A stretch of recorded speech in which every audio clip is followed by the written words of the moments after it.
As charlas do Xerión, un programa dirigido e presentado por Jesús Suárez.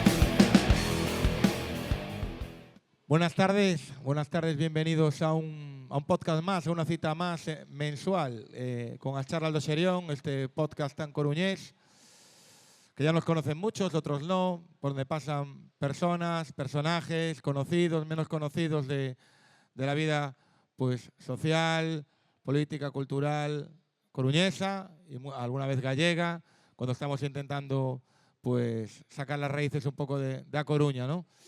Ya llevamos esta temporada, que es nuestra tercera temporada en el Centro Comercial Cuatro Caminos. Agradecer muchísimo que nos hayan permitido estar aquí, tener una casa, ¿no? Porque creo que todos tenemos que tener una casa donde nos identifiquen. Y el Centro Comercial Cuatro Caminos, pues ese es a Casa do Xerión, ¿no? Todos creen que está debajo de la Torre de Hércules, pues no, está aquí, en el Centro Comercial Cuatro Caminos. Y dar también las gracias a Cega, que permite que tengamos este sonido y las cámaras y que esto se pueda subir posteriormente a As charlas do Xerión, al canal de YouTube.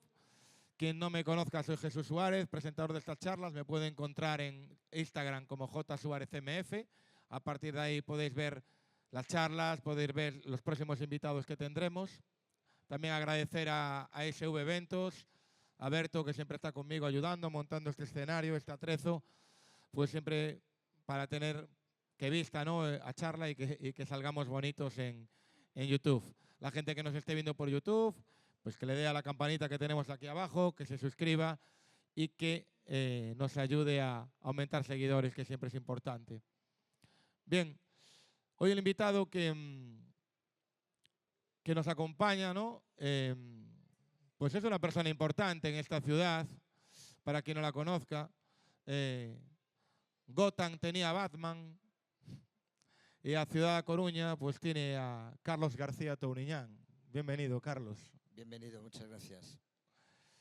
Y vamos a recorrer un poco lo que es una vida dedicada a la seguridad de una ciudad de 250.000 habitantes, antes menos seguramente cuando él empezó, una ciudad en la que hay incidencias, hay problemas y hay que levantarse cada mañana y resolver una emergencia que es de la manera más rápida que se pueda. Pero antes de nada, Carlos, tú eres nacido en A Coruña. Sí, nací en el año 59 en A Coruña. Somos muy de distritos en esta ciudad, tú los habrás visto todos. ¿De qué barrio eres? Del Neno, Monte Alto. De Monte Alto, entonces como yo. Somos 15.002. De la vereda del Polvorín, yo. Yo calle Cantábrico, Adelaida Muro, en la esquina. Bueno, ese chaval que nació en ese año que me dices, ¿eras buen estudiante? Bueno, fui buen estudiante. En la época de estudiante, en los años 60 y pico, 70, pues la vida en la ciudad y la vida en mi familia no es que fuera lo más bollante posible, había que echar una mano. Yo me puse ya a trabajar a los 14 años, hasta hoy ininterrumpidamente, y entonces me tuve que dedicar ya a trabajar, ayudando a mis padres ya incluso antes de los 14 años en varias cosas, y luego ya trabajando por cuenta ajena, primero en un comercio y luego así en varios sitios, hasta que en el año 82 pues aprobé las oposiciones y ya en el ayuntamiento. Y a partir de ahí empecé a ver también la vida de otra manera y empecé a estudiar, saqué el bachiller superior, saqué la carrera y empecé a hacer varios máster y otras cosas más. Y bueno, ahí a partir de ahí sí que, bueno, hasta las notas fueron buenas, que cuando era pequeño no eran tan buenas. ¿Cómo se toma esa decisión por tu parte? ¿Es una decisión familiar? Es decir, voy a preparar las oposiciones para bombero. ¿Cómo surge eso? Bueno, pues efectivamente en mi caso viene de tradición, ¿no? Mi padre efectivamente ya era miembro del cuerpo de bomberos, yo veía lo que él hacía, cada día que pasaba y cómo los llamaban a los bomberos de aquel entonces, que los venían a buscar a casa y demás, pues a mí me atraía eso de ayudar a los demás, de hacer cosas por los demás, y entonces haciendo el servicio militar salen unas oposiciones y bueno, decidí presentarme, tuve suerte, aprobé y luego a partir de ahí pues ya la carrera fue hasta el día de hoy. Dicen que las oposiciones a bomberos son duras y complicadas. ¿Cómo eran en aquella época? ¿Cómo las recuerdas? Bueno, fueron bastante duras. Hay que pensar que eran 8 plazas cuando yo me presenté y éramos más de 700 personas las que se presentaban. A cada cual se presentaba mejor. Es cierto que tanto hoy en día como de aquellas, las oposiciones, salvando las distancias, salvando las épocas, tenían sus pros y sus contras, pero son oposiciones duras. ¿En qué sentido duras? Bueno, si se preparan, cualquier persona de una edad relativamente joven las puede aprobar, pero sí que hay que decir que son oposiciones en donde la suerte influye también mucho, porque son pruebas una tras otra eliminatorias. Un despiste ese día en la cuerda, que has puesto un mal brazo, en la carrera que ha salido mal en ese momento porque te han traicionado los nervios, en un test o en una pregunta que ese momento se te traba, pues puedes fallar y se te puede ir una oposición al traste, ¿no? Es mucho trabajo, mucha dedicación y, repito, mucha suerte. Y cuando entraste en aquella época, 82 me dices, ¿no? Sí, sí. En 82, yo tenía 5 años de aquella. ¿Cómo eran aquel servicio de bomberos? ¿No? ¿Dónde está el parque de bomberos? ¿Dónde estaba? No sé si está en el mismo sitio que ahora, no tengo ni idea, no lo sé. ¿Y cómo eran aquel servicio? ¿Cómo recuerdas tus compañeros? ¿Cómo recuerdas las herramientas, las utilidades, todo lo que teníais, ¿no?, a disposición de aquel cuerpo de bomberos de A Coruña del año 82? Bueno, pues el parque ha cambiado mucho, no solo la ubicación. Yo es que, como decía, vengo de tradición familiar y yo vivía en Monte Alto, y el primer parque de bomberos, o de los primeros ya que yo conozco, uno, para que la gente se sitúe, es donde hoy en día está el ambulatorio San José. De aquellas estaba allí el parque de bomberos, a mí me caía muy cerca de casa, entonces yo bajaba mucho allí al parque de bomberos. Luego pasó a lo que era la compañía de tranvías antes, que es donde hoy está Hacienda, ¿vale? Y luego pasamos ya a San Roque. Yo ya entré en el parque de bomberos de San Roque, allí estuve ya unos cuantos años y ya pasamos a unas instalaciones más modernas que continuamente se están actualizando y que estamos en el polígono de la Agrela.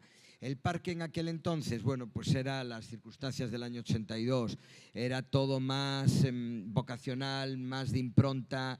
La formación que había no era tanto. Sí es cierto que casi todos los compañeros que había eran más que de preparar oposiciones, porque quizás de las primeras oposiciones importantes fue la nuestra, venía personal de oficios. De aquella, para ser bomberos necesitas ser o carpintero, albañil, fontanero, es decir, manejar herramientas, porque en el fondo un bombero tiene que manejar las herramientas. Es algo que a veces hoy en día, con la nueva tecnología, pues las nuevas generaciones no lo tienen tanto, pero lo suplen con otros conocimientos que van de sobra. Hoy en día no se necesita tanto la herramienta manual como se necesitaba de aquellas, ¿no? De aquellas era muy manual todo. Y bueno, entras en ese parque de bomberos. ¿Y cómo recuerdas tu primera emergencia? ¿Y cuál fue la primera que realmente te impactó? Bueno, mi primera emergencia, vamos, la recuerdo como hoy mismo, fue en la Cuesta de San Agustín, encima de lo que hoy es el Colegio de Aparejadores. Estoy hablando de julio del 3-4 de julio del año 82. Y vamos, recuerdo que era un tercer piso y yo creo que subí de un golpe del bajo al tercero ya de un momento, ¿no? Era con esa ilusión, ese pronto, me tenían que frenar los compañeros porque yo quería ofrecerles todo, demostrar que yo valía para esa profesión, que estaba ahí, y tenía un hándicap, también lo tengo que reconocer, ¿no? Que por suerte en aquel momento pues mi padre gozaba de un cierto prestigio entre los compañeros de ser un bombero aguerrido, un bombero que se metía mucho en las intervenciones, y yo dice, me están juzgando como a él, y entonces tengo que hacer por lo menos lo mismo que él, ¿no? Y entonces las primeras, hasta que empecé a trabajar más con la cabeza, eran operaciones más que trabajabas con el corazón, ¿no? En cuanto a la que más me impactó, bueno, hay muchas, realmente hay muchas. Quizás me quede con una que la recuerdo, vamos, la primera que se me viene a la mente cuando me hacen esa pregunta, ¿no? Y no fue en el Ayuntamiento de Coruña, concretamente, fue en el Ayuntamiento de Mera. Estamos llegando a Mera, nos llaman que hay una casa ardiendo y que puede haber gente atrapada. Y cuando estamos pasando, yo iba con la ventanilla del camión abierta y oigo a una señora, que además era de Coruña, y dice, ahí vienen los de Coruña, estos me van a sacar a mi marido. Su marido había quedado atrapado en el incendio. Eso nos cargó a todos de una fuerza. Además, os puedo decir que yo llevaba unas botas prácticamente recién estrenadas y salí sin botas, o sea, se habían quemado totalmente por el fuego. Recuperamos a su marido, por desgracia no estaba vivo, pero por lo menos ella nos dio las gracias, porque ese abrazo de esa mujer aún hoy lo recuerdo, porque dice, por lo menos tengo alguien a quien rezarle, alguien con quien hablar, porque se pensaba que ya iba a quedar sin poder volver a ver a su marido, ¿no? Fue una intervención que me impactó. ¿Y cómo piensa un bombero? Realmente es como piensa un bombero, no como piensa una persona, ¿no? ¿Cómo piensa un bombero cuando se tiene que meter entre llamas? ¿Existe algún...? Creo que nadie puede entender lo que significa eso hasta que estás dentro. ¿Se siente miedo? ¿No se siente miedo? ¿Cómo actúa tu cuerpo y cómo actúa tu cerebro cuando te encuentras entre el fuego? ¿Qué piensa un bombero? ¿Qué piensas tú en este caso como bombero, evidentemente? Bueno, yo creo que cualquier bombero. En principio no puedes tener ese punto de miedo. Ese punto de miedo lo tienes que dejar fuera, porque si tienes miedo realmente no te metes, ¿no? Se me acuerda una frase de mi suegro, en paz descanse, que me decía cuando me presentó a él por primera vez y tal, y me preguntó en qué trabajaba, le dije que era bombero, y dice, ¿qué profesión? Tú tienes que entrar donde todo el mundo quiere salir. Y me quedó así, porque yo nunca había pensado la profesión como eso, ¿no? Es decir, todo el mundo tiene que salir y nosotros tenemos que entrar, ¿no? No podemos tener miedo si no entramos, pero sí que mucha precaución y sobre todo respeto. ¿Cómo se gana eso? Bueno, se gana con la experiencia, no cabe duda, con mucha formación, con muchísimo entrenamiento, entrenamos mucho. Nosotros ya le llamamos una palabra que no es adecuada, pero que decimos jugamos con el fuego, es decir, jugamos en campo de entrenamiento, de ver cómo el fuego evoluciona, dónde nos la puede jugar, qué problemas podemos tener con él, y entonces lo entrenamos mucho. Y entonces luego, cuando llega la hora de la verdad, pues vamos con ese conocimiento. También tengo que decir, y sobre todo en los últimos años, ¿no? Los medios de que disponemos hoy en día no son los medios que disponíamos de aquellas. Hoy en día puedes entrar en un fuego, puedes entrar en una emergencia en donde realmente, la gente puede estar percibiendo calor, puede estar percibiendo unas altas temperaturas y dicen, y mira dónde se está metiendo esos. Nuestros equipamientos aguantan más de lo que la gente se cree. Hay trajes que nos aguantan hasta 700 grados. Hablabas de que tu padre era bombero. ¿Coincidiste con él trabajando? Pues sí, 3 años. Sí. ¿Y cómo se trabaja con la mirada fija de un padre? Bueno, menos mal que ya lo cogí ya él un poco mayor, ¿no? Pero yo siempre jugué con una ventaja, que pocas veces coincidí en el mismo turno. Hay que reconocerlo que no coincidía mucho, ya procurábamos estar en turnos diferentes, ¿no? En horarios de trabajo diferentes. Pero sí que recuerdo una frase, un día saliendo para el trabajo, salíamos los dos juntos, y la frase de mi madre, cuida del chaval. O sea, era la responsabilidad, la tenía él, no la tenía yo. Él tenía responsabilidad de cuidarme a mí, porque si no, al llegar a casa se enfrentaba con otro problema, el mayor. ¿Y cómo te llamaban los compañeros? ¿Tenías un nombre cariñoso? Touri, Touriñán, Carlos. Sí, la gran mayoría, sí que muchos me llaman Carlos, que fue el nombre que me quedó, pero sí que con el paso del tiempo muchos que me llaman Touri o Touriñán. Y bueno, van pasando los años, vas adquiriendo esa experiencia, ¿no?, de bombero, que supongo que vas ganando, pues lo que ganamos todo el mundo en nuestro trabajo, ¿no? Esos callos, esas ganas, y al mismo tiempo pues esa templanza para trabajar poco a poco. Cuando te van a nombrar responsable de seguridad ciudadana del concello, ¿cómo llega esa oportunidad? Es decir, ¿cómo es esa llamada? ¿Cómo es esa reunión? ¿O cómo es?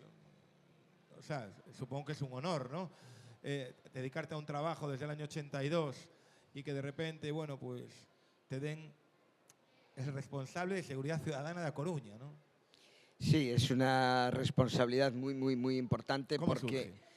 porque realmente el teléfono no para de sonar continuamente, ahora porque lo tengo en vibración y lo estoy sintiendo, que estoy teniendo llamadas. Son llamadas las 24 horas del día, los 365 días del año. Es una ciudad, Coruña es una ciudad muy viva, es una ciudad con muchas cosas. También hay muchísimo personal, repito, muy formado, hay jefes muy responsables en cada uno de los servicios. Y claro que es un honor, si tú te dedicas por una profesión como esta a llegar a la cota más alta, pues es lo máximo que se podía ver, ¿no? Ni me lo imaginé en el año 82 cuando yo entré, no se me pasaba ni por la cabeza de que podría llegar en algún día a liderar los maravillosos equipos de seguridad ciudadana del ayuntamiento, ¿no? Pero la llamada, yo recuerdo que yo estaba haciendo un máster además en la Universidad de Santiago, estaba en clase, vi una llamada desde la concejalía y pedí autorización para salir porque me extrañaba esa llamada y me dijeron que preséntate inmediatamente y digo, pues es que tardo una hora, estoy en Santiago. Yo pensé, pero pasa algo, no sé qué. Y dice, no, tienes que venir para aquí. Cuando llego allí yo recuerdo que el trayecto de la autopista pensé muchas cosas. Dije, pero ¿qué puede pasar? ¿Qué tal? No sé qué. Llamando a compañeros de si había alguna intervención, alguna emergencia. No había nada. Dije, bueno, no hay. Y cuando llegué me dijeron, bueno, vamos a cambiar las instrucciones que había. Hasta ahora la dirección la ocupaba siempre personal ajeno al ayuntamiento, directores que venían de otros sitios y por primera vez pues pensaron en un director interno. Y bueno, había un par de opciones que estaba entre el jefe de la policía y un servidor y el jefe de la policía fue el primero que se descartó, dijo, no, es que el mejor es él. Y yo me quedé así, dije, ¿cómo que el mejor? No, él. Y bueno, quedamos los dos echándonos la pelota a ver quién iba a ser el director, ¿no? Y ya nos dijeron que estaba tomada la decisión y bueno, y fue un honor para mí. Una noche un poco larga porque pensando en todo lo que podía ser como tal, pero bueno, en el fondo, pues contento de que hayan pensado en mí y que hayan pensado en que yo humildemente podría realizar un trabajo de ayuda y de seguir ayudando a la ciudad de La Coruña, a los ciudadanos que viven en Coruña, que es para lo que estamos trabajando. Y bueno, contabas que ya trabajar en las emergencias es complicado porque no tienes horario muchas veces, etc. Y nada, Carlos Touriñán lo nombran responsable de seguridad ciudadana. ¿Cómo se compatibiliza eso con la vida personal? Eso es complicado, ¿eh? Eso sí que no se compatibiliza. La compatibilización ahí viene porque tu pareja, en este caso mi mujer, mis hijos, lo entendieron, sabían que era mi vida. De hecho, yo cuando me puse a estudiar, yo hice mi carrera de Derecho y bueno, estaba entre la opción de elegir seguir trabajando en el mundo del derecho, tenía más una oportunidad o unas cuantas oportunidades importantes y decidí emergencias porque dije, es lo que a mí me gusta, es lo que a mí me llena y a mí me llena eso de trabajar para los demás y demás. Y entonces decidí eso. Mi familia lo entendió desde el primer momento que era lo que yo quería y me apoyó siempre. Tengo que reconocerlo que tuve esa cuestión de que mi familia lo entiende, sin perjuicio de que alguna vez, pues alguna noche de Nochebuena, fin de año, alguna fiesta, pues no esté en casa, me tenga que marchar porque ocurre cualquier cosa. Mañana, el Día del Padre, pues me ha surgido otro tema y voy a tener que estar fuera. Entonces, pues bueno, lo entienden. Mi familia al final lo entiende.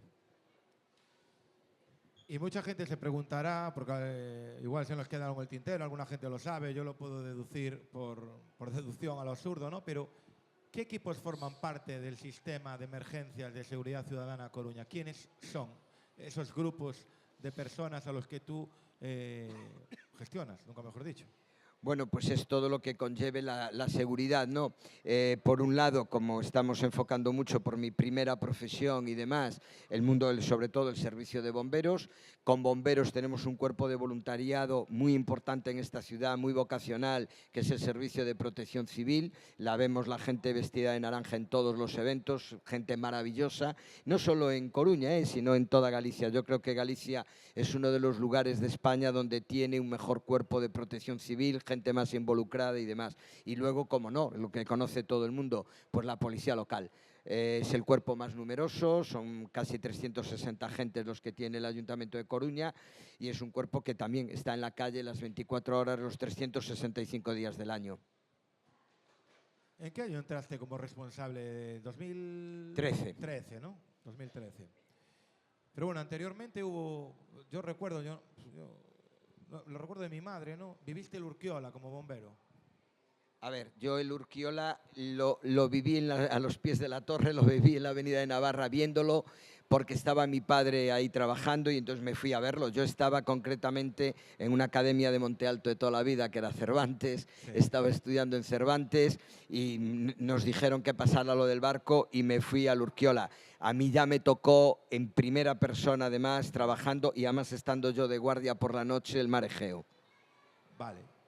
Pero el Urquiola, que fue el primero que vivimos, bueno, pues mi madre me lo contaba, que bajó allí bajaba a la costa de San Amaro a verlo.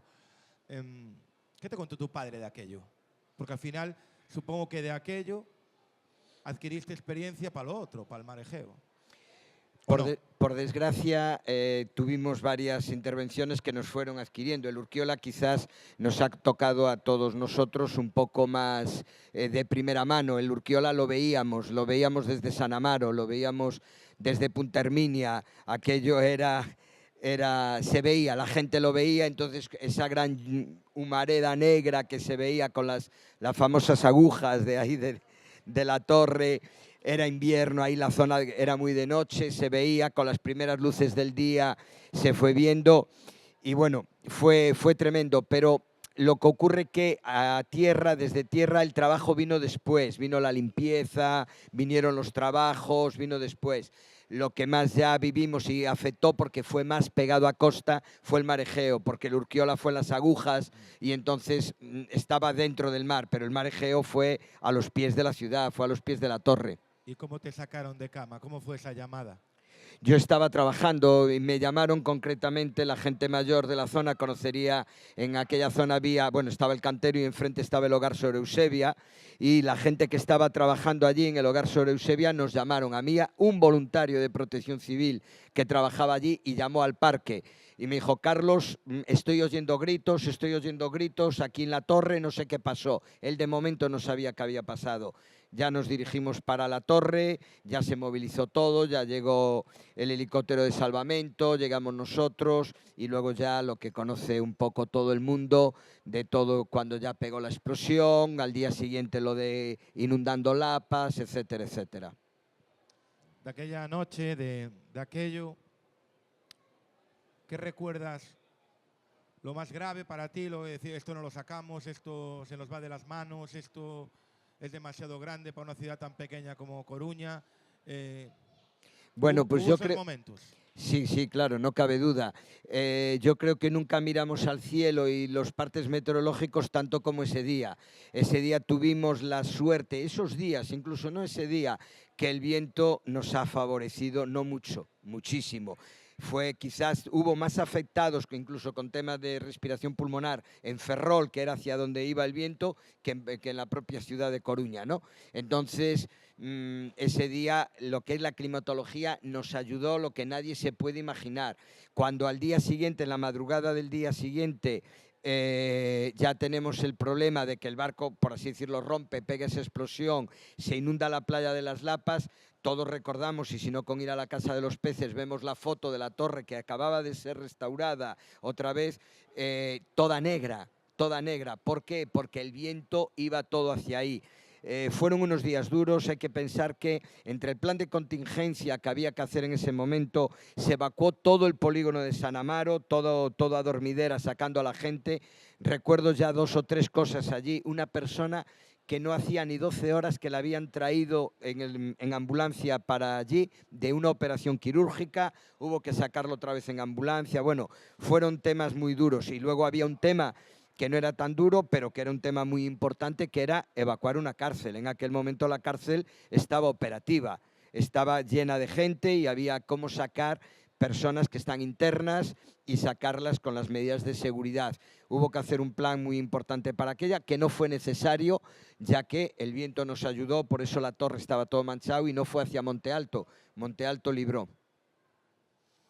Sí, lo recordamos. Yo me acuerdo que yo estudiaba en formación profesional ahí en el Diego Delicado Marañón y veíamos una columna de humo y nos mandaron para casa por la mañana, temprano, y todos nos fuimos para casa. Pero hay otra emergencia también que queda muy impactada. Yo te voy contando las que yo recuerdo muy impactantes para mí, ¿no? Sobre todo porque se llevó a la casa de un amigo mío, el vertedero de Bens. Sí, pues mira, el vertedero de Bens es el servicio más largo, aún hoy en día, que dura desde que fue aquella. O sea, yo recuerdo con el vertedero de Bens, en paz descanse también Joaquín Serantes, la persona que quedó ahí atrapada, que tiene un monumento a los pies del Portiño, ¿vale? La anécdota fue tremenda, fue en septiembre, fue a primeros de septiembre. Yo estaba además en la base de protección civil y me avisan de que puede haber un pequeño derrumbe, un corrimiento de tierras, que a veces pasa por las lluvias o por cualquier cosa, pues bueno, pues se va a trabajar o bien vas ahí. Entonces yo llamo a bomberos, a los compañeros y digo, oye, llevar unas palas y tal, que parece que hubo una tierra ahí que se movió, a ver tal. Cuando llegan allí y ven aquello, ya nos llaman y allí el primero que bajó abajo, tuve la ocasión de bajar, fui yo, por una razón, porque iba con un coche todoterreno que teníamos en Protección Civil en aquel momento, era el único que era capaz de poder bajar por toda esa basura, que no bajábamos por esa basura, hubo una carretera que se hizo por lo que es el poblado del Portiño y justo por la parte de atrás, a donde se va hoy donde hoy está el Centro Reto y toda aquella zona de allí, por unos chales que hay una carretera que baja directamente ahí y entonces lo abordábamos desde el otro lado para poder, lo que hoy es el bar, la cafetería que hay en la Tita Rivera, pues estar allí, la gente, viendo que no quedó a nadie, entrando en las casas y mirando, comprobando y luego con el paso del tiempo ya nos han avisado de la desaparición de una persona que tenía que llegar al mediodía a casa y que no dio llegado. Entonces ya nos dimos cuenta que estaba allí hasta que apareció su coche y hasta casi 3 meses que la juez de guardia decidió que ya no había posibilidad de encontrar algo que realmente fuera parecido a un cuerpo humano, porque claro, es una escombrera y eso fermenta y demás, bueno, una serie de problemas. Y entonces se paró la búsqueda, pero se trabajó intensamente y antes decía que la Protección Civil de Galicia no solo fue Coruña, es que fue ininterrumpidamente 3 meses, la gente nos cansaríamos, vino gente de todos los alrededores de Protección Civil, de Cruz Roja, echando una mano, no se movía una palada de basura para el sitio sin que fuera revisada por 2 personas, una de Protección Civil y una de Cruz Roja, o sea, fue un suceso increíble. Y hay momentos, por ejemplo, en esa emergencia, ¿no? Que es un lugar una escombrera, como tú bien dices, un vertedero, un lugar tan inestable para las personas. Hay momentos en los que se pueden tomar o se pensó en tomar decisiones en personas.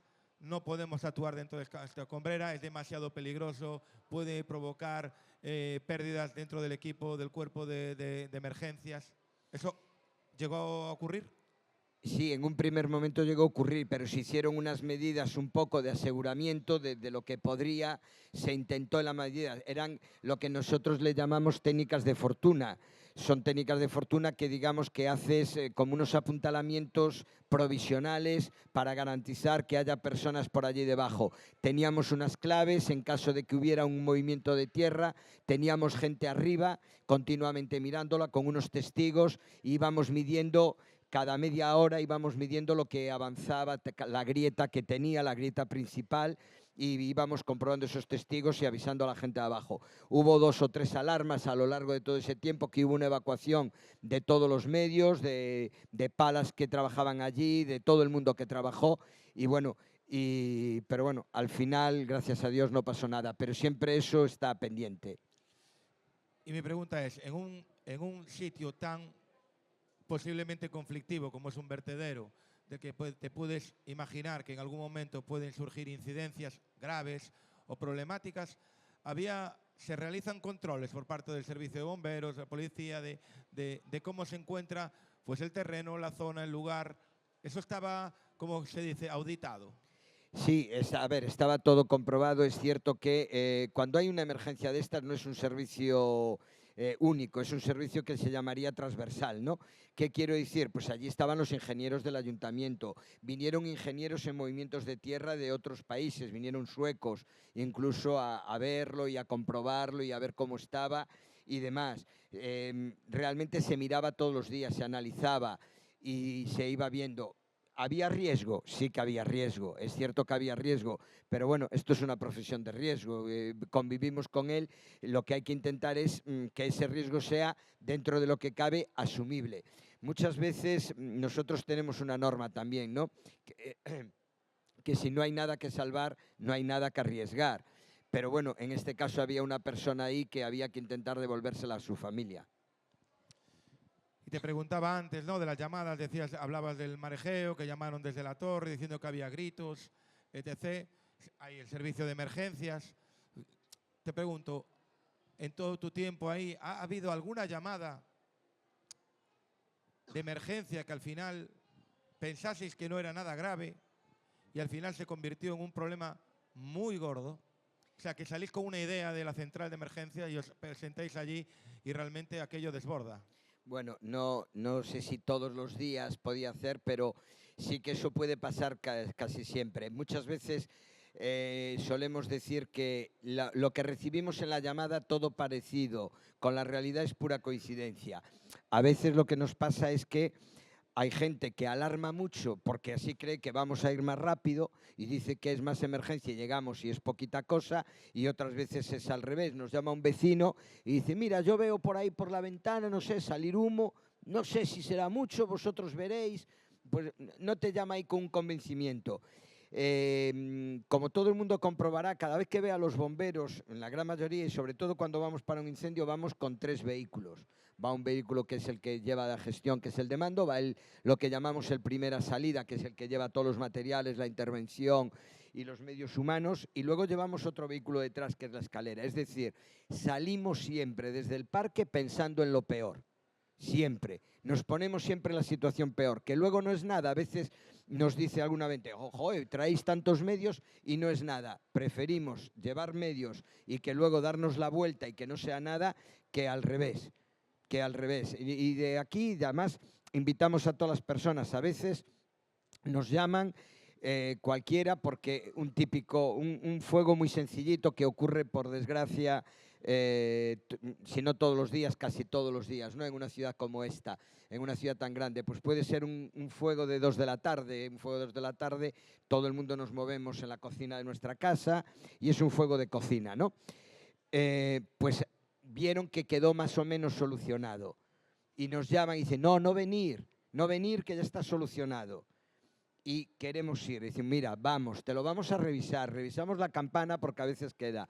No es la primera vez que luego, al cabo de unas horas, ese fuego revive y entonces luego tenemos un fuego muy grande.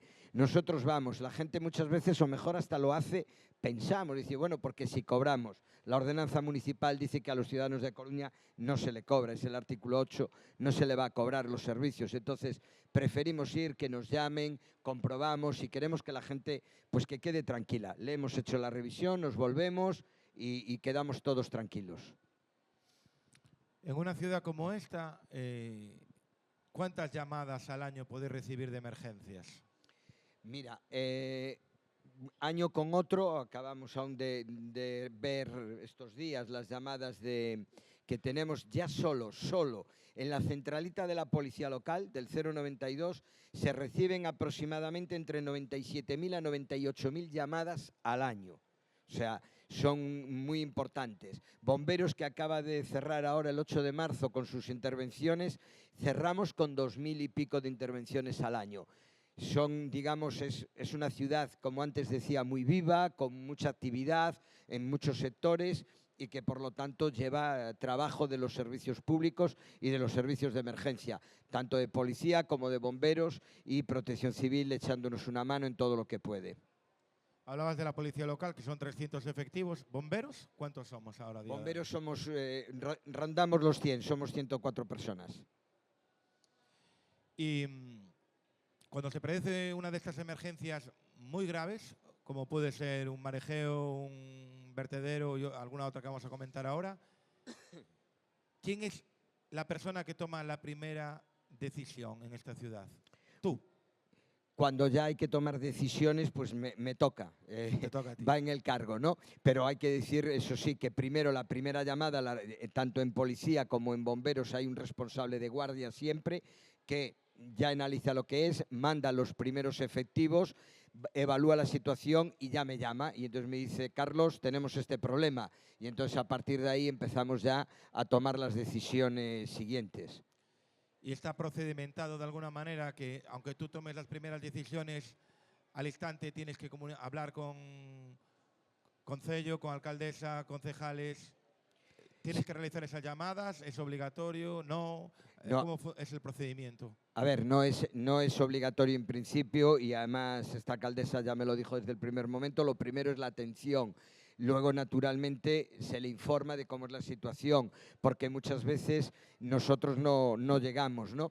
Quiero decir, no llegamos. Por ejemplo, tenemos personas que hay que desalojar de un edificio, pues necesitamos asuntos sociales para que se haga encargar de buscarle alojamiento para aquellas personas que no tengan otra alternativa de vivienda, que no tengan familia en Coruña y que no tengan dónde vivir. Pues habrá que buscarles momentáneamente, simplemente o mejor porque la casa, aunque su piso no haya sido el afectado, por el fuego ha sido afectado por humo. Entonces, pues esto puede pasar. Hay que desalojarlas.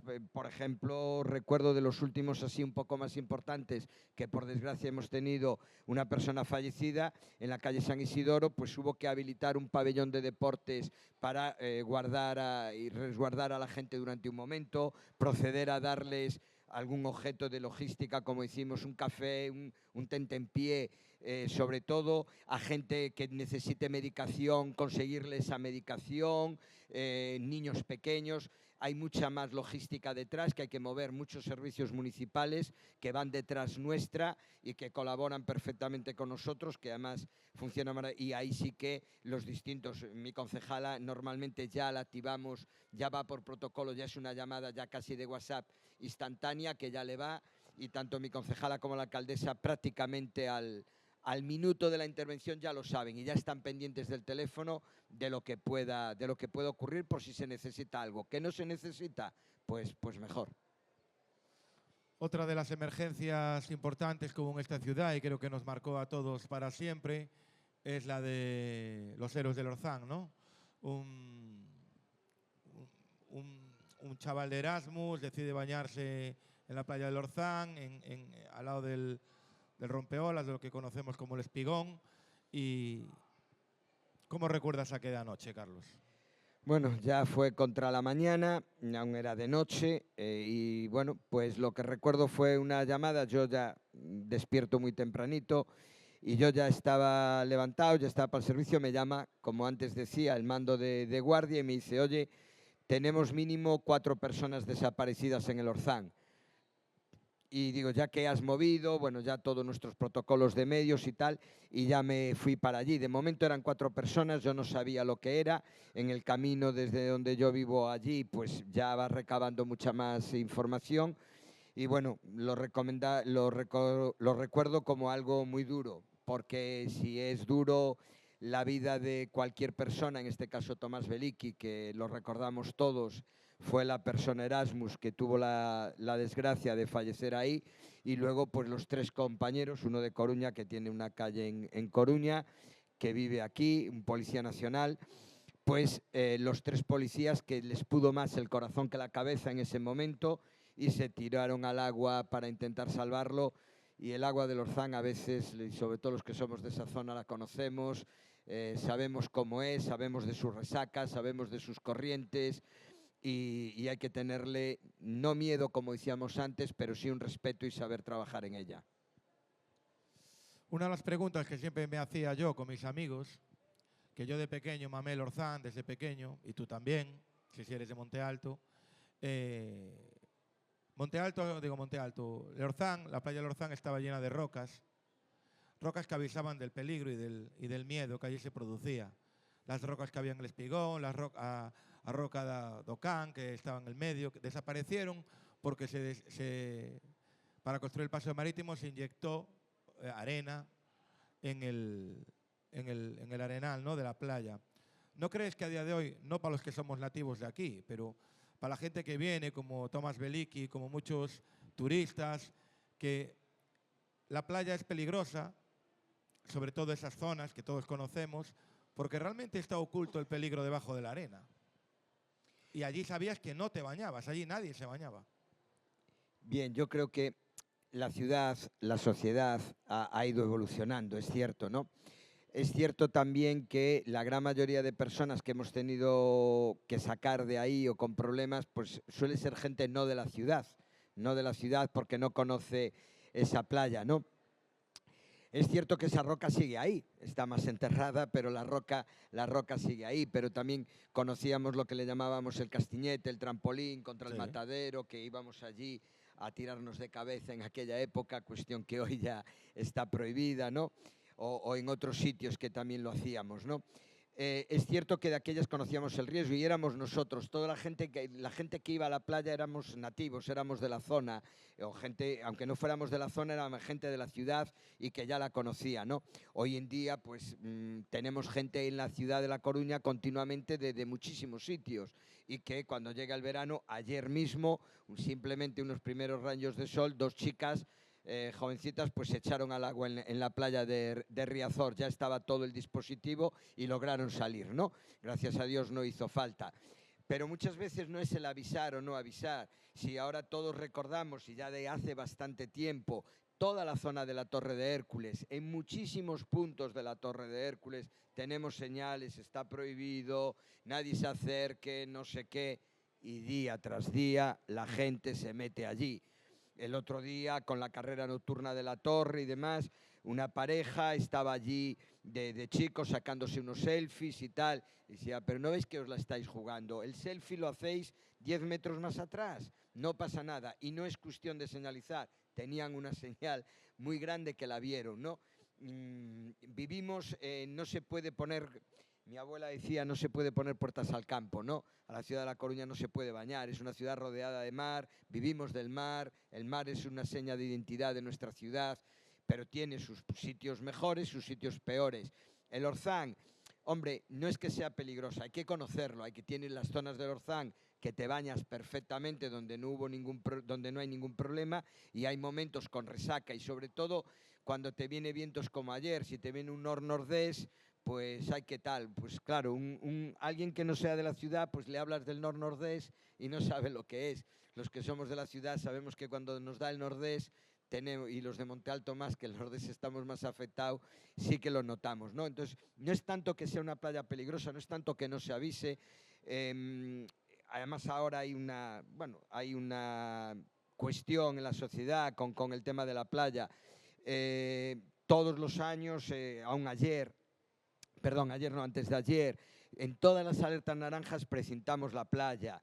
Pues es que si no está la policía permanentemente, ver quién no se salta el precinto y dice, es que yo no tengo riesgo. No tiene riesgo hasta que lo tienes. Y el problema no es que esa persona se ponga en riesgo, que no queremos que nadie se ponga en riesgo, es que si esa persona tiene un problema, luego va a tener que ir un equipo a intentar salvarla, y tenemos el equipo de la Policía Nacional. Yo siempre le digo a la gente, mire para la coraza. En la coraza tenemos un emblema, tenemos una estatua, por así decirlo, un símbolo que recuerda 4 muertos y 3 por intentar salvar a una persona, ¿no? Recordemos eso, recordemos que cuando la policía o cualquiera cierra una zona, no la cierra por gusto. Hablábamos antes de Monte Alto, pero cualquier zona de la ciudad. Cuando hay viento, en los parques tienen cintas para que no se pase a través del parque. Me gustaría saber quién no pasa. Es al revés, me gustaría saber quién no pasa. Y luego hay gente que cuando la para, si la para el policía y le dice, no me di cuenta. ¿Cómo que no me di cuenta si te tuviste que agachar mucho para pasar por la cinta? O sea, casi has ido a gatas para pasar por la cinta. O sea, de verdad, tenemos que ser, porque luego te cae una rama de un árbol, te cae tal y después decimos, no me avisaron. No, sí que te avisaron, lo que pasa que, bueno, a veces todos tenemos que tener un poquillo de precaución, ¿no? Lo que decimos mucho en nuestra ciudad, sentidiño. Entonces me llevas a esa pregunta que me liga ahora, que tú, como llevas del año 82, ¿te crees que anteriormente éramos más respetuosos con el peligro, con las emergencias, que ha cambiado la sociedad o que más o menos es exactamente igual que antes? El respeto que tenemos hacia ese tipo de cosas que estás diciendo ahora, como sociedad. Bueno, yo creo que, no sé si ha cambiado un poco, algo quizás tengo que decirme a mí mismo y mentalizarme a mí mismo, porque si no algo estamos haciendo mal como sociedad, que somos mejores, ¿no?, que de aquellas, porque es lo que la sociedad tiene que evolucionar, aunque a veces tengo dudas, ¿no? Muchas veces con compañeros y compañeras de Monte Alto, cuando dice, Carlos, que cuando nosotros éramos pequeños, ¿no?, y tal, lo que hacíamos, a dónde íbamos y tal, pero sí que teníamos claro una cosa, que nuestros mayores, los que eran más mayores que nosotros, nos decían dónde estaba el riesgo, lo que había y tal. Y sí que teníamos más respeto por nuestros mayores, sí que les obedecíamos. Decíamos, seríamos unos cabralocas, vivíamos en la calle. De aquellas es que nosotros, era nuestra vida de aquellas era la calle. Hoy en día la vida no es la calle y no ven no valoran todo eso, ¿no? Pero antes cualquier persona, no tenía que ser tu padre o tu madre y tal para decirte algo. Te decía algo, vamos, si no fueras a tu casa a decir, me dijo alguien algo que no, que aún encima era peor, me daban otra, me decían, él no te dio, te doy yo. O sea que era así, no, pero bueno. Sí que hay que pensar que la sociedad cada vez vamos evolucionando y vamos haciendo más caso, pero sí que a veces nos confiamos demasiado. Y de todos los 365 días de año, ¿cuál es el día más complicado para Coruña? ¿San Juan, tal vez? ¿O no? Bueno, San Juan para Coruña es San Juan. Es un tema muy, muy importante, ¿no? San Juan en el 2011, cabe recordar que hubo 2 fallecidos, uno en una hoguera en Lavañou, otro en el agua, ¿no? Fue justo cuando acabó el San Juan, justo cuando, bueno, uno empezaba, fue a las 12 de la noche, por hacer por desgracia, una negligencia, y el otro ya había acabado el dispositivo, se saltó un control y se metió en el agua, en unas condiciones que a lo mejor no debía, ¿no? San Juan para nosotros es un día muy, muy importante, un día que lo trabajamos con mucho cuidado. De hecho, te puedo decir que para el San Juan de este año ya hemos tenido varias reuniones, ya tenemos los permisos de cámaras pedidos, ya tenemos muchas cosas contratadas, ya tenemos un trabajo y estamos en marzo. Se trabaja el San Juan con mucho tiempo. Puedo decir que en el San Juan, en emergencias, en el día de San Juan, solo trabajando para ello estamos entre 500 a 600 personas de todos los colectivos, no solo nosotros, Policía Nacional, Cruz Roja, todo el mundo, ¿no? Estamos trabajando muchísima gente. Es un día que es para nosotros importante porque el San Juan ya hay mucha gente que lo relaciona con la playa. Lo relaciona con Riazor y Orzán, que hay un gran número de gente. Y es cierto que hay un gran número de gente. Son 100 y pico mil personas que vamos a tener en la playa. Y por desgracia, digo por desgracia para nosotros, bien para la gente, pues cada vez más ya duermen el día anterior. Incluso ya 2 días antes ya se quedan a dormir allí, ¿no? Yo muchas veces le digo a esa gente que suele ser gente muy, muy joven, menores de edad, y que tengan cuidadiño de ya 2 días antes en la playa solo. Eso nos obliga a meter a nosotros un dispositivo para velar por la seguridad de esas personas, pero bueno, que no deben de quedarse en la playa ya 2 días antes. Pero después la playa tiene eso, pero es la ciudad. Es que hay que ver la ciudad, es que hay que ver los barrios. No quiero enumerar ahora ningún barrio porque si no me puedo quedar alguno y se me enfadan otros, porque esto es muy, muy importante, ¿no?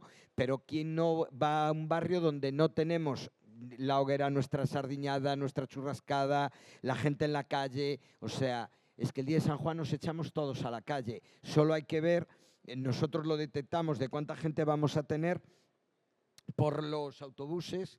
Ya detectamos los servicios de autobuses y del tren.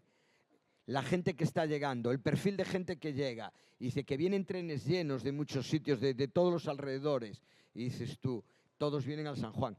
O sea, toda esa gente sabemos que viene al San Juan. Entonces ese día para nosotros es un día que sabemos que es de mucho trabajo, pero es un trabajo que es preventivo. Es un trabajo que lo llevamos mucho tiempo atrás trabajando y es una noche de tensión, pero realmente no es quizás el día de que tuvimos más intervenciones o no son de los días que más intervenciones tenemos en el año, ¿eh? ¿Cuáles son? Bueno, pues acá, por ejemplo, ahora de los últimos que tuvimos, siempre cuando hay un fenómeno meteorológico adverso, vientos, lluvias y demás, pues estamos cerrando el día con 150, 160, incluso con más intervenciones que estamos atendiendo en la calle. El día del apagón general, pues estuvimos con más de 200 intervenciones, que estuvimos continuamente todos los servicios en la calle. O sea, hay días que estamos continuamente con gente que tiene problemas realmente en la calle. Y hablando de San Juan, que me decías, bueno, ahora es verdad, está todo muy unificado en la playa, lo tenéis todo, está todo muy centralizado. Tú me hablas de los barrios, pero la Coruña de los 80, de principios de los 90, donde había muchas zonas verdes o de tierra, ¿no? Donde podíamos plantar en cada barrio, teníamos nuestras hogueras y a ver quién la hacía más grande para ver competir entre Monte Alto con La Bañao con lo que fue con Marineros. ¿No crees que de aquella era más difícil controlar esto desde el servicio de emergencia? Es decir, en todos los barrios había una tremenda hoguera o muchas hogueras que podían generar en muchos puntos diferentes de la ciudad. Ahora más o menos está unificado. No era difícil, era casi imposible. Era casi imposible porque yo de aquellas lo veía desde otro punto, no lo veía desde el punto de vista de hoy. En mi calle, concretamente, ahí vivían 4 bomberos y entre ellos el jefe, el capataz de bomberos de aquella época, ¿no? Era una calle muy vigilada por los bomberos. Y como sabíamos que iban a ir, pues nosotros también lo sabíamos. Entonces plantábamos la hoguera, ellos iban, nos la apagaban, hacía que nos marchaban y según ellos marchaban teníamos ya más madera escondida para volver a prender. O sea, era siempre, jugábamos al gato y al ratón con los bomberos, ¿no? Ya lo sabían. Escapábamos cuando ellos venían, pero siempre estábamos con eso, ¿no? Pero no éramos los chavales de la época, que nos ayudaban los mayores del lugar, que era el San Juan, había que divertirse y demás, ¿no? Y sí que para los bomberos en aquella época, yo recuerdo año 82, año 83, cuando se empezó a ver esto de hogueras de San Juan y demás, que empezó en Calvo Sotelo, todo allí, que empezaron allí a empezar ahí, y de ahí fue cuando se empezó a trasladar a la playa, porque por sacarlo del barrio, una hoguera grande, cerca de casas y demás y tal, se sacó para la playa, ¿no? Y ahora, aunque tú lo dices, está concentrado, es cierto que la gran mayoría está concentrado, pero es que hay que estar en la ciudad. Es que hay barrios de la ciudad en que te puedes encontrar, pero gran cantidad de gente, pero cantidad de gente de barrios y zonas de 5.000, 6.000, 7.000 personas, pero es que en muchísimos sitios, ¿eh?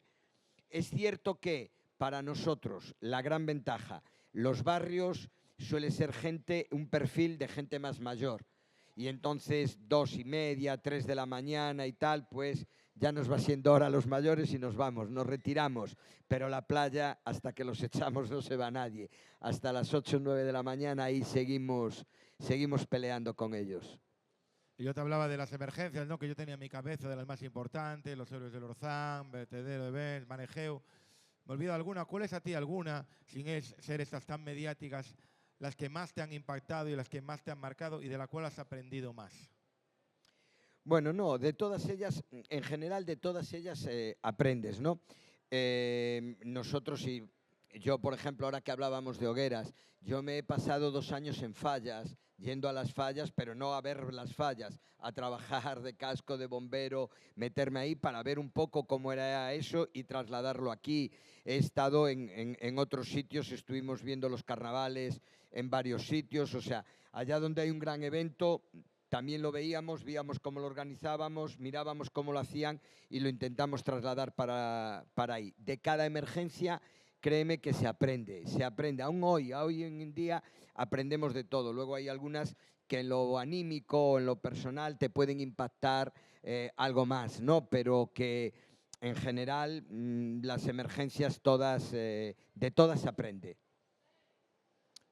¿Y cómo eres capaz de desconectar y de irte a casa y estar con la familia después de ver cosas tan importantes, incluso ver pérdida de compañeros, a las familias de las personas que han perdido a sus familiares? ¿cómo eres capaz de conseguir relativizar eso, no relativizarlo? No tengo ni idea de cómo le puedo llamar a esa palabra. Y poder levantarte al día siguiente y tener ánimo y volver a ver pues dolor, volver a ver lloros, volver a ver cosas que son duras para las personas en nuestro día a día. Bueno, es duro, es duro. Yo, por ejemplo, tengo una norma de hace muchísimos años, muchísimos, pero ya la aprendí en casa, ¿no? En mi casa no se habla de mi profesión, no se habla. Es decir, yo he tenido momentos de apuro y mis compañeros y demás, si nos reunimos en alguna fiesta de las promociones o lo que sea, que vamos con nuestras parejas y demás, yo siempre les digo, esas cosas no se cuentan. Es decir, no puedes llegar a casa y trasladar tu problema porque si no tu familia, o sea, tú ya lo tienes y le estás trasladando a tu familia un sinvivir que eso no puede ser, ¿no?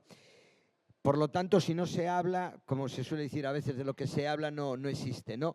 Y entonces intentas no hablar, te olvidas momentáneamente, estás como en tu casa, es el que dice tu palacio, ¿no? Tu castillo, tu burbuja, en donde no hablas de tu profesión y luego entonces lo que hacemos es que cuando estás en el trabajo sí que lo hablamos entre los compañeros. Hoy en día no voy a decir que lo tengamos más fácil, no es fácil, pero sí que, por ejemplo, hoy en día ya hay ayudas. Por ejemplo, se me está ocurriendo ahora, por desgracia, los compañeros que han tenido ahora el tren en Adamuz, el tren de ahí que han tenido que coger pues de todo y demás, pues posteriormente tienen un tratamiento pues psicológico, de una ayuda en caso para aquellas personas que lo puedan necesitar. Aquí ha pasado lo mismo cuando fue Angrois.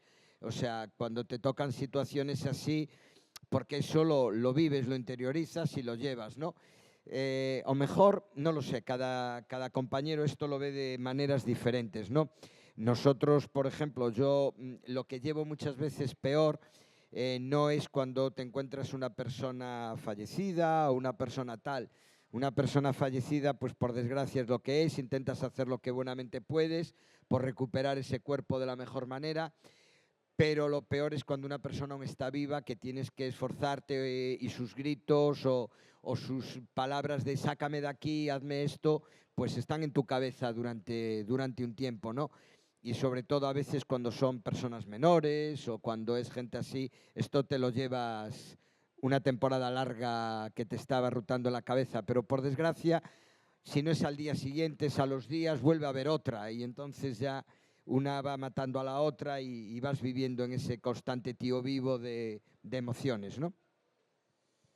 Y en todo este camino, en todo este trayecto de estas emergencias, hay personas con las que sigues teniendo trato o te has llevado, pues que se han convertido en amigos, han pensado que son las a las que te preocupas por ellos y que a día de hoy pues están en tu agenda, están en tu camino y ya tenéis algo más que, ¿no?, que un salvador a una persona que necesitaba ayuda.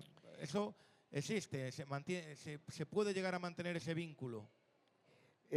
Más que intentemos a veces nosotros mantener el vínculo con la persona, es la persona la que lo intenta mantener con nosotros, con lo cual para nosotros es de agradecer, ¿eh? O sea, no es que nosotros rehuyamos eso, no, todo lo contrario. Lo que ocurre es que muchas veces no lo fomentamos lo necesario porque le queremos dejar a esa persona que ha tenido un trauma en su vida que tenga su periodo de calma y ver cómo gestiona, ¿no?, todo ese dolor que pueda tener, ¿no? Pero hay gente que sí, que viene al parque, que nos lo agradece, que está allí, que a la policía también recientemente, es más, hace muy poquito tiempo le dimos una medalla a un niño, ¿vale? Porque llamó a la policía desde una habitación medio escondidas que le estaban pegando a su madre en casa, ¿no? Entonces ese niño, por esa valentía, por ese saber llamar al 092 y demás,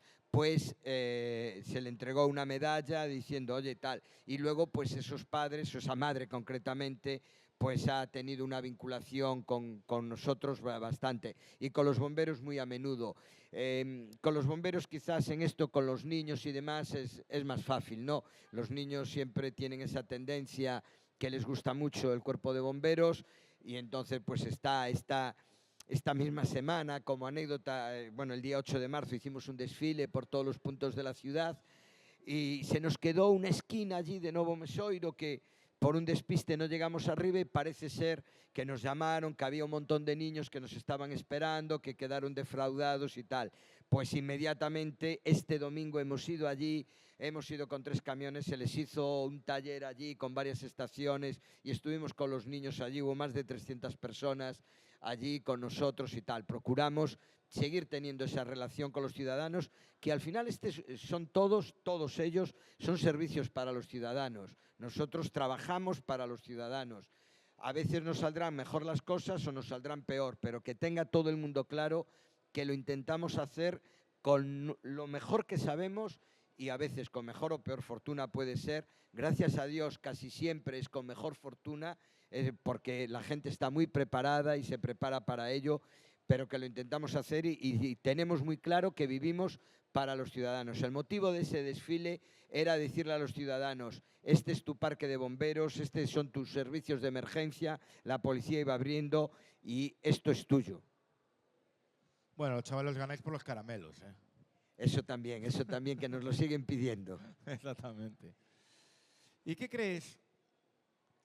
Nada es perfecto, y no me digas que es perfecto porque no me lo voy a creer, ya sé que igual me lo tienes que decir, pero ¿en qué crees que se puede mejorar el servicio de emergencias de esta ciudad? Siempre hay puntos de mejora, que a veces se pueden conseguir, a veces no, pero siempre hay algo que tú, si fuésemos un mundo perfecto, ¿en qué se podría mejorar? Pues mira, yo creo que lo hemos hablado antes, ¿no? Yo creo que nos falta un poquito y eso que se hacen muchas cosas, pero yo creo que más. Hay que seguir insistiendo más en lo que nosotros denominamos la prevención, de decirle a la gente lo que tiene que hacer, cómo se debe de comportar ante una emergencia. ¿Para qué? Para que no se pongan ellos en riesgo, no hagan poner a nadie. Mira, os doy un dato, ¿no? Este año pasado, bueno, el último año que tenemos datos, víctimas de incendio en España fueron 274, 275 personas que han fallecido en un incendio a nivel nacional, ¿no? Puedo decir que con simplemente un detector en su casa, con unos consejos de saber quedarse en su casa en vez de intentar escapar a través del humo, más de las 3/4 partes de personas, está demostrado con números, se hubiera salvado. Por lo tanto, todos los servicios de emergencia, el de esta ciudad también, tenemos que seguir trasladando a la gente cómo actuar ante cualquier situación de riesgo que tenga esa ciudad. Y bueno, tú sigues los caminos de tu padre, en tu familia tus hijos siguen, no sé si son niñas, niños, bueno, no sé, ¿siguen tu camino o no? Van a ser 2 niños y puedo decir que siguen mi camino colateral. Ninguno es bombero, ya los 2 se han dedicado también por la seguridad. Sí que es decir, uno es policía en Madrid y el otro es aquí, en el puerto, pero los 2 han cogido la rama de la policía, no han cogido la rama de emergencias. Bueno, pero desde el punto de vista de la seguridad ciudadana también, ¿no? Sí, desde ese punto de vista sí que siguen el camino. Y bueno, a mí me han contado que la gente te aprecia mucho porque eres un trabajador incansable, siempre estás ahí para echar una ayuda, siempre para ayudar a los demás y bueno, es bueno, ¿no? Tener el respeto de tus compañeros, de la gente que está en el día a día contigo desde hace tantos años, ¿no?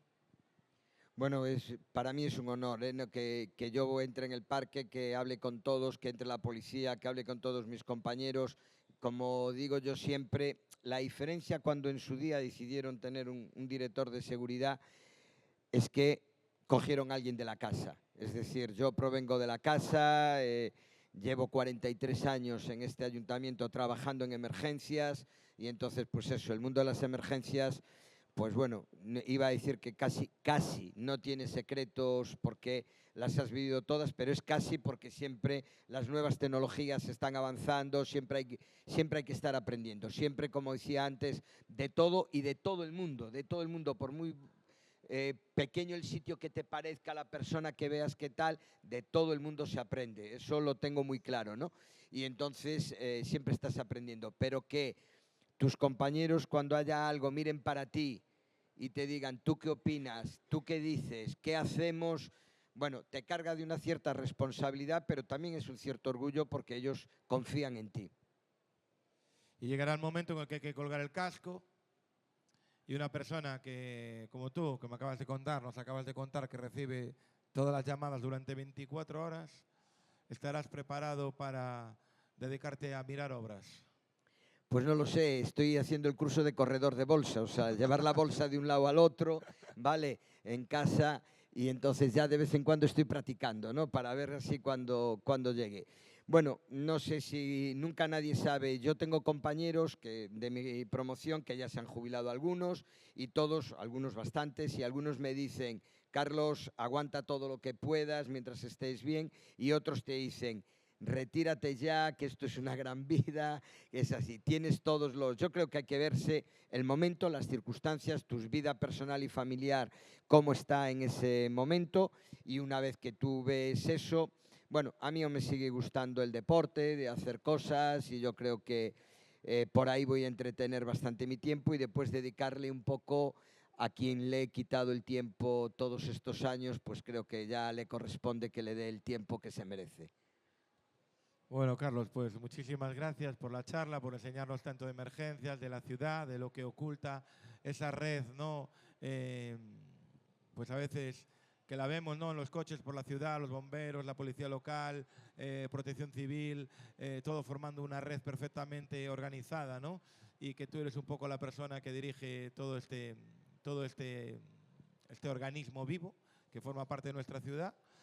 Agradecerte de corazón que hayas aceptado venir al Xerión. Para mí ha sido un placer aprender. Hoy he aprendido, me voy más inteligente que antes, con mucho más conocimiento. Gracias a la gente que ha venido, gracias al Centro Comercial Cuatro Caminos. Y un aplauso para Carlos Touriñán, por favor. Gracias a vosotros. Gracias por venir. Nos vemos en la siguiente charla. Gracias.